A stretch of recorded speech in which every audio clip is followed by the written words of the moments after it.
मित्रांनो, आपल्या NCERTच्या सिलेबसनुसार 11 सायन्सचा शेवटचा झुलॉजीचा टॉपिक बाकी आहे. Chapter number 20. The name of that chapter is locomotion and moment. This is the last chapter of your 11 science syllabus. We are going to study about this chapter, locomotion and movement. First of all, we can understand that what is locomotion and what is movement. Movement सगळ्यांना माहिती आहे. Movement म्हणजे हालचाल, हात हलवणे, पाय हलवणे, डोकं हलवणे. प्लांट्सही मुवमेंट करतात, ॲनिमलही मुवमेंट करतात. आणि लोकोमोशन म्हणजे movement of whole body part from one place to another place.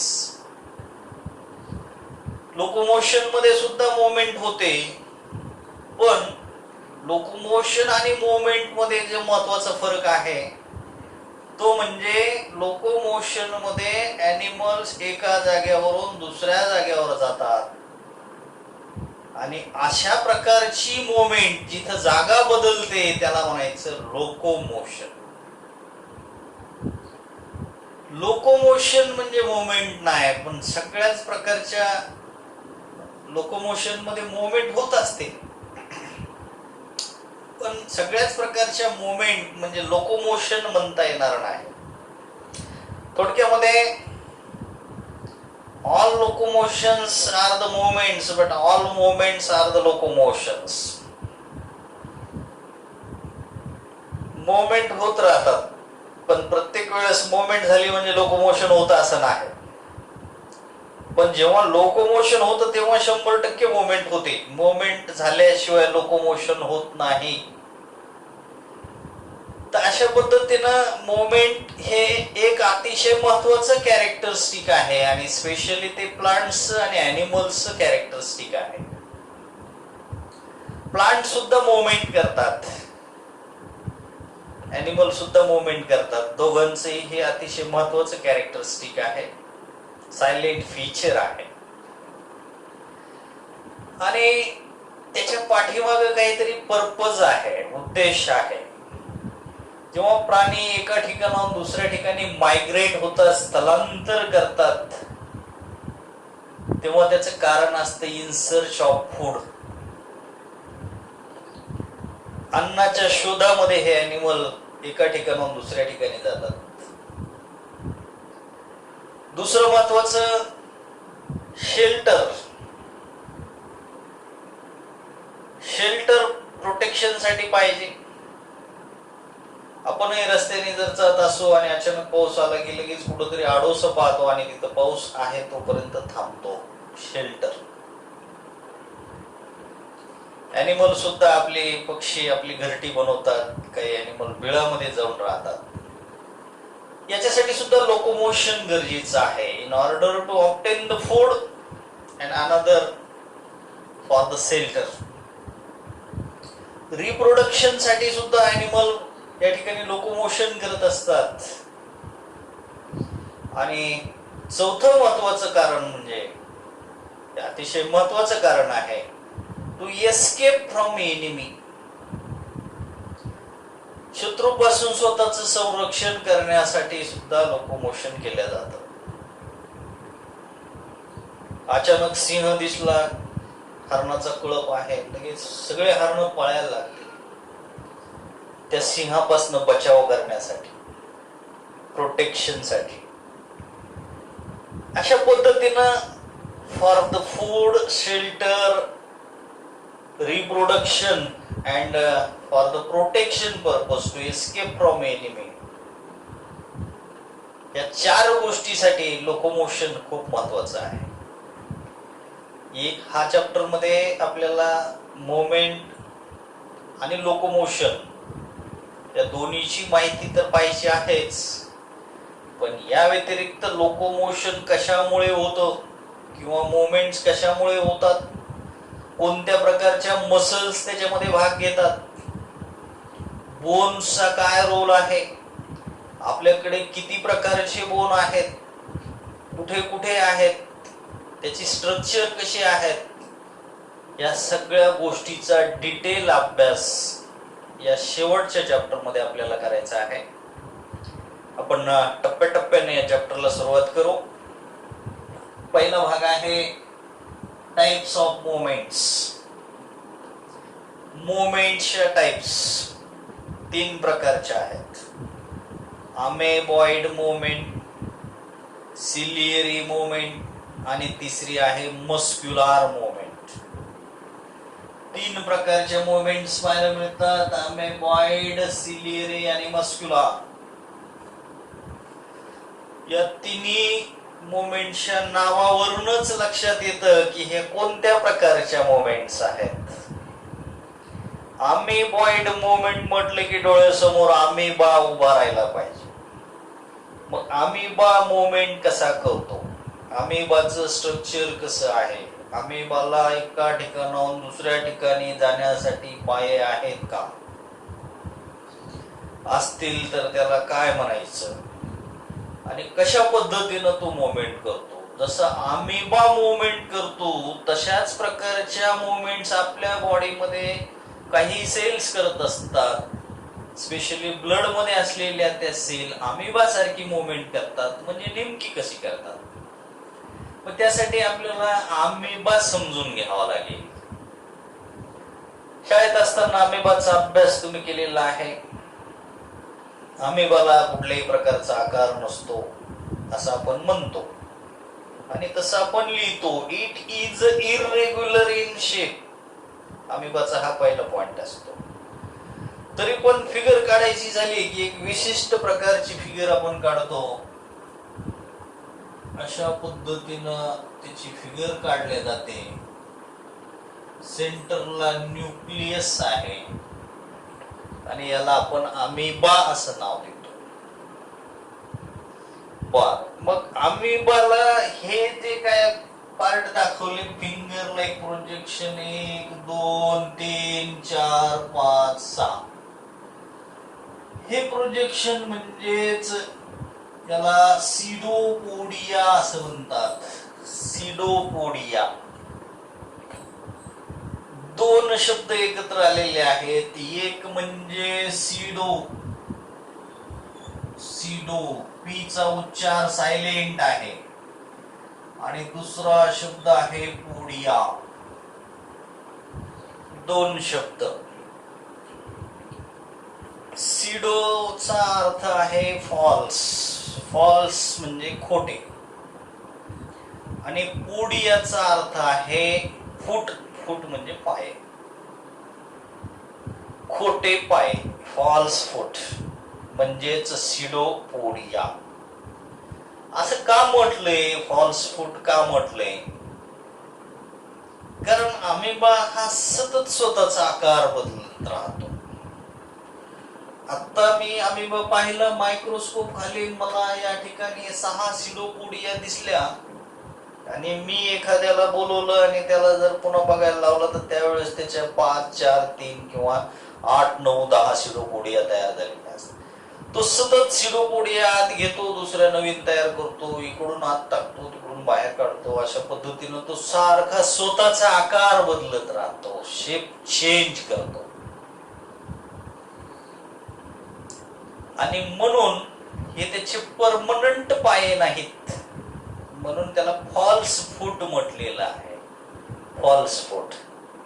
आणि मग जेव्हा मूवमेंट करायची आहे तेव्हा तो अशा पद्धतीनं सिडोपोडिया तयार करतो आणि त्याच्या सहाय्यानं तो मूवमेंट करतो. त्याच्या बॉडीमध्ये सुद्धा सायटोप्लाझमची स्ट्रीमिंग मूवमेंट चालू असते. तर अशी जी मूवमेंट होते त्याला म्हणायचं अमेबॉइड मूवमेंट. मग आपल्या बॉडीमध्ये आणखी काही सेल आहेत, जसे की ब्लड मध्ये मॅक्रोफेजेस आणि ल्युकोसाइट्स. या सेल सुद्धा अशाच पद्धतीनं मूवमेंट करतात. मॅक्रोफेज हा तर सेल इंगल्फ करणारा सेल आहे. दुसऱ्या सेलला खाऊन टाकणारा दुसरा सेल म्हणजे फॉरेन सेल्स, बाहेरून आलेले पॅरासाइट्स, जर्म्स, पॅथोजन्स जेव्हा आपल्या बॉडीमध्ये बाहेरून येतात तेव्हा त्यांना किल करण्यासाठी हे मॅक्रोफेजेस अशा प्रकारे सिडोपोडिया तयार करतात आणि त्याला दोन्ही सिडोपोडियांना आत दाबून घेतात आणि सेलच्या आतमध्ये त्याला इंगल्फ करतात म्हणजे गिळून टाकतात. जसं मॅक्रोफेजेस करतात तसंच ल्युकोसाइट, पांढऱ्या रक्तपेशी, व्हाईट ब्लड कॉर्पस्कल्स, ल्युकोसाइट्स या तर आपल्या बॉडीच्या सोल्जर आहेत. आपली रोग प्रतिकार शक्ती आपण जे म्हणतो ती या ठिकाणी या सेलमुळे आपली आहे.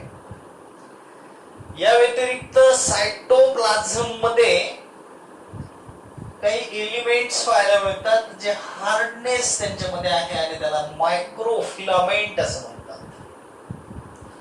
सायटोप्लाझम हे फ्लुइड आहे.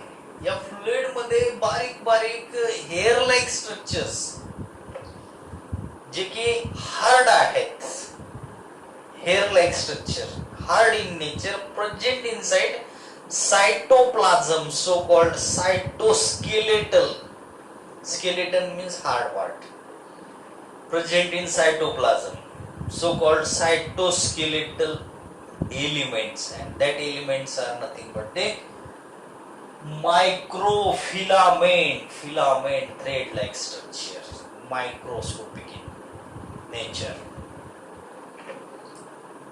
Like this, there are three types. One is amoeba, specially produce pseudopodia for the movement. Second, inside the blood, macrophages and leukocytes also show the amoeboid movement for the protection of our body in order to kill the germs, parasites. And third hard part which is found inside the cytoplasm is the microfilament, which is useful for the amoeboid movement. मित्रांनो, हा पहिला प्रकार झाला. दुसरा जो प्रकार आहे तो आहे सिलियरी मूवमेंट. नावावरूनच लक्षात येते की तिथं सिलिया आहेत. Cilia hair like structure, ciliated एपिथेलियमचा तुम्ही अभ्यास केलेला आहे आणि त्याच्या खाली दोन शब्द लिहिलेले आहेत. त्याचे दोन एक्झाम्पल. ते नेमका सिलिएटेड एपिथेलियम कुठं असतो किंवा सिलिया कुठं असतात तर दोन ठिकाणी ते पाहायला मिळतात. एक म्हणजे ट्रॅकिया आणि दुसरं आहे ओव्हिडक्ट. ट्रॅकिया आणि ओव्हिडक्ट दोन ठिकाण आहेत ज्या ठिकाणी सिलिया पाहायला मिळतात. ट्रॅकिया म्हणजे wind pipe. Trachea means wind pipe, part of respiratory system.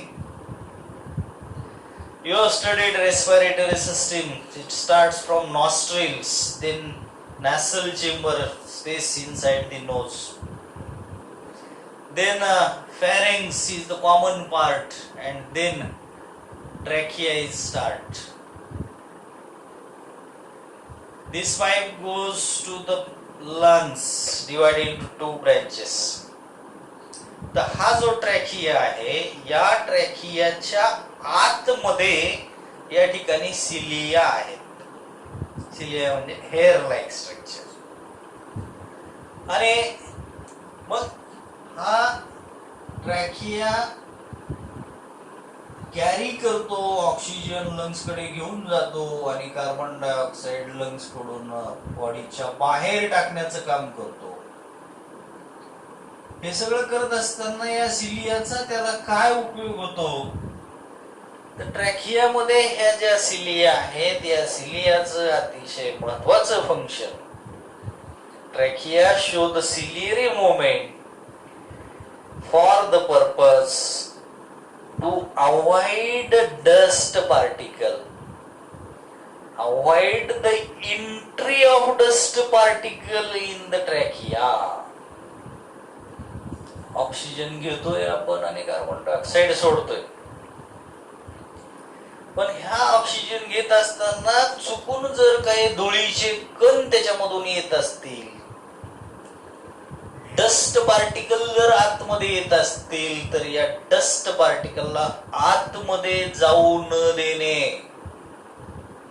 Avoid the entry of dust particle, dust पार्टिकलची एंट्री अवॉइड करणे, अँड रिमूव्ह इट आउटसाइड, जिकडून आले ते डस्ट पार्टिकल तसेच ते वापस पाठवणे, ठसका लागणे, अशा प्रकारचे डस्ट पार्टिकल जर आत येत असतील तर या सिलिया त्या ठिकाणी या डस्ट पार्टिकलला अवॉइड करतात आणि त्यांना परत पाठवतात. हे झालं ट्रॅकियाच्या बाबतीत. मित्रांनो, दुसरं एक्झाम्पल घेतलेलं आहे ओव्हिडक्ट.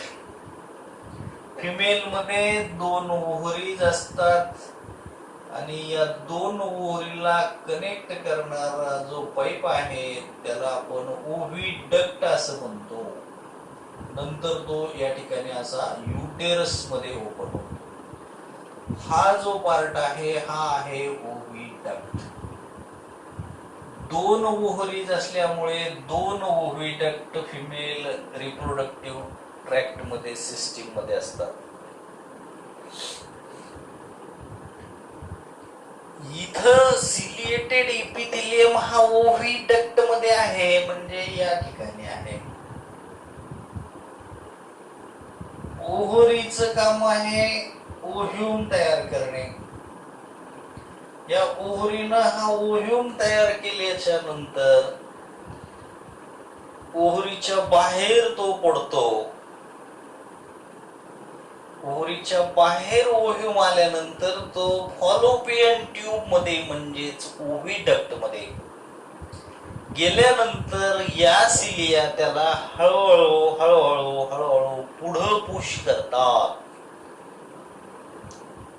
After the releasing of ovum by the ovary, that ovum goes into the oviduct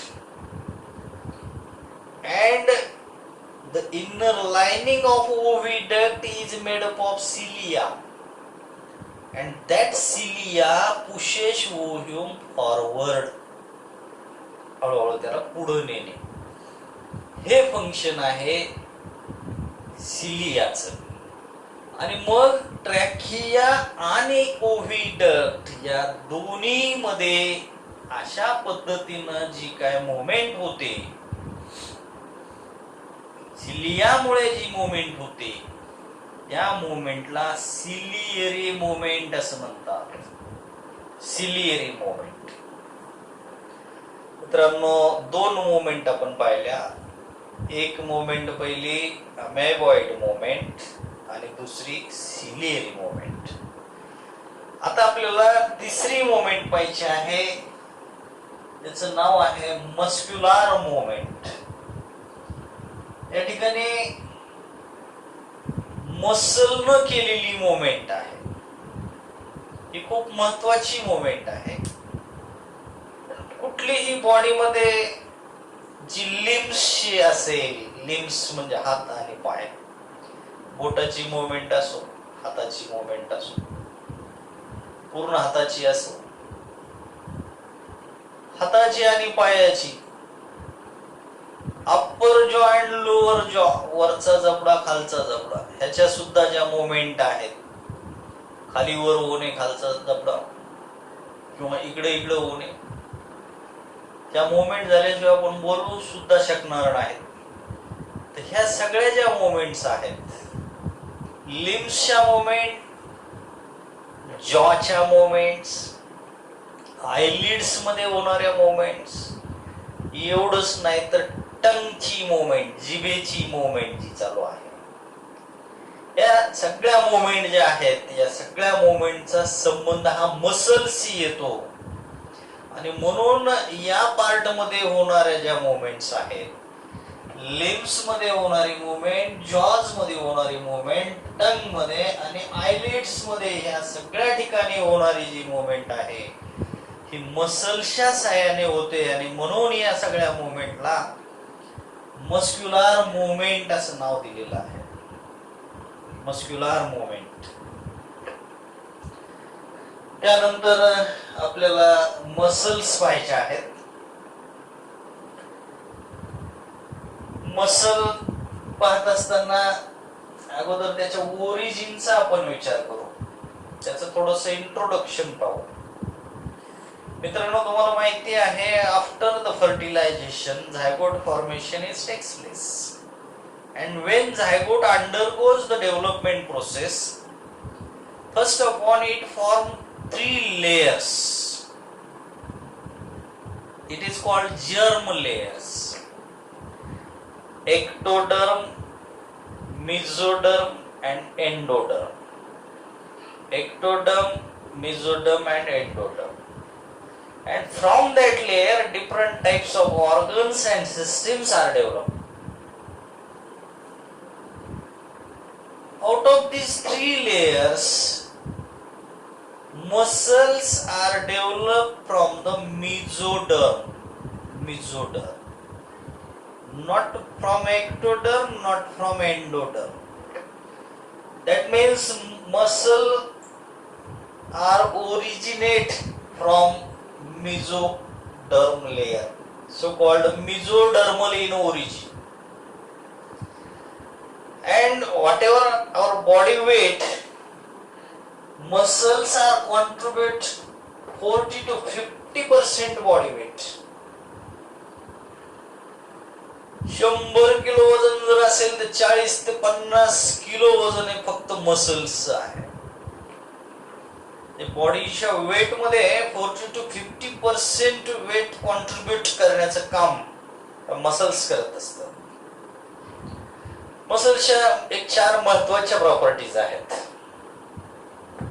त्यामध्ये पहिली प्रॉपर्टी आहे एक्साइटेबिलिटी, दुसरी आहे कॉन्ट्रॅक्टिलिटी, तिसरी आहे एक्सटेन्सिबिलिटी आणि चौथी आहे इलॅस्टिसिटी.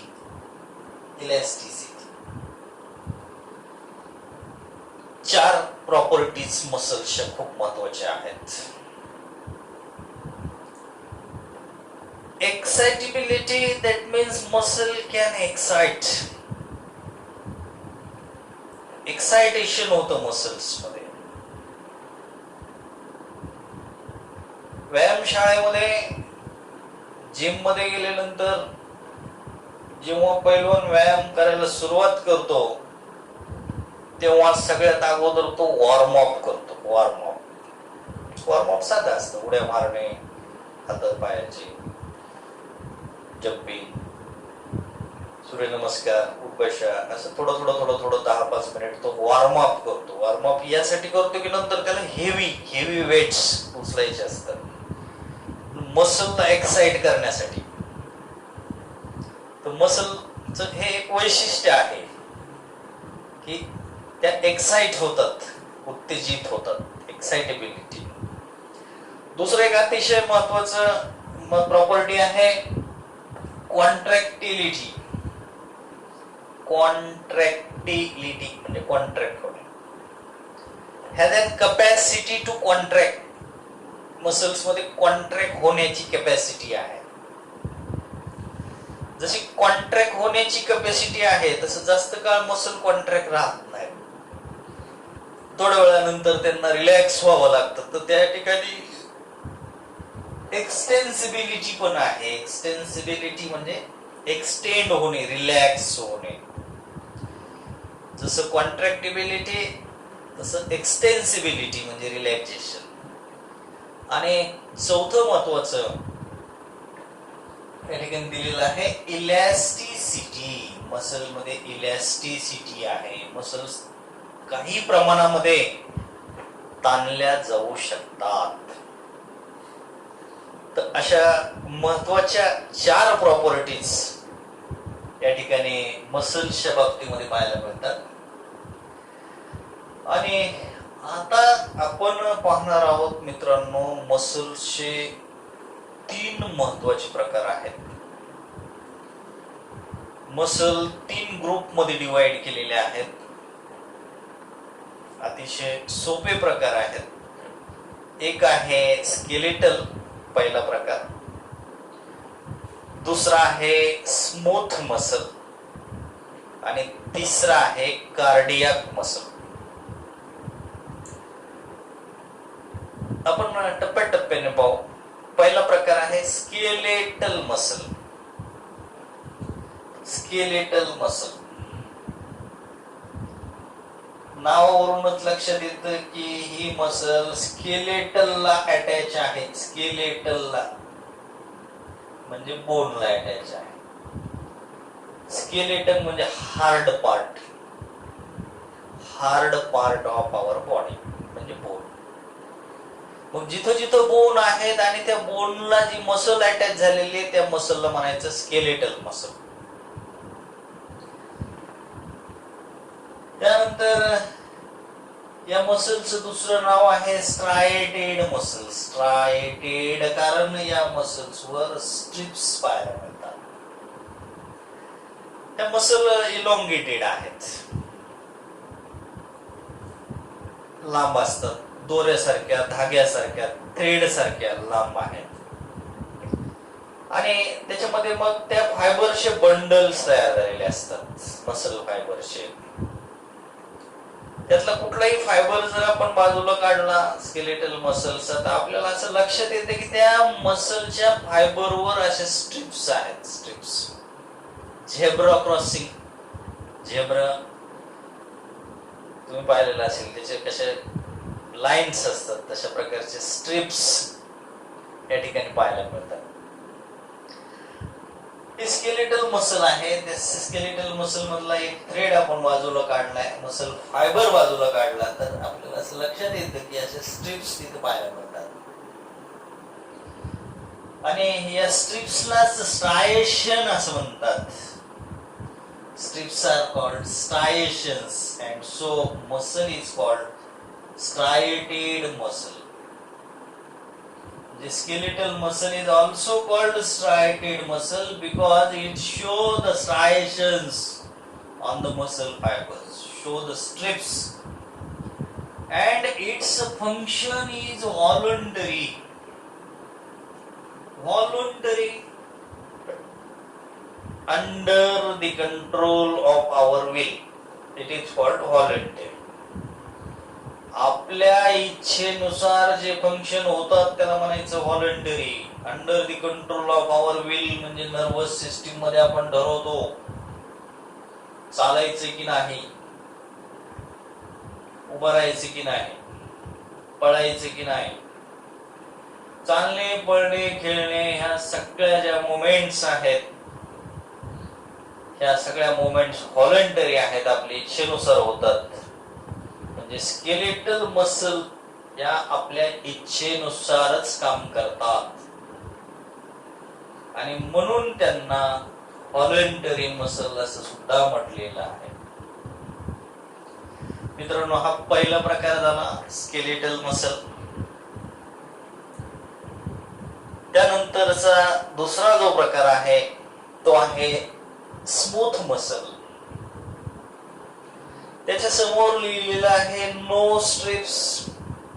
नो स्ट्रिप्स म्हणजे स्ट्रायेशन्स नाहीत. जसे स्ट्रायेशन्स आपल्याला इथं पाहायला मिळाले 1, 2, 3 असे टप्प्याटप्प्याने स्ट्रायेशन स्ट्रिप्स होत्या तशा या ठिकाणी स्ट्रिप्स नाहीत. स्मूथ मसल मध्ये स्ट्रिप्स नसतात आणि म्हणून त्याला नॉन स्ट्रायटेड मसल असं म्हटलेलं आहे. Non striated muscle. पण या मसलचं दुसरं एक नाव आहे ज्याला विसरल मसल असं म्हटलंय. Smooth muscles are also called visceral muscles because these muscles are present in the visceral organs and especially the alimentary canal and the reproductive tract.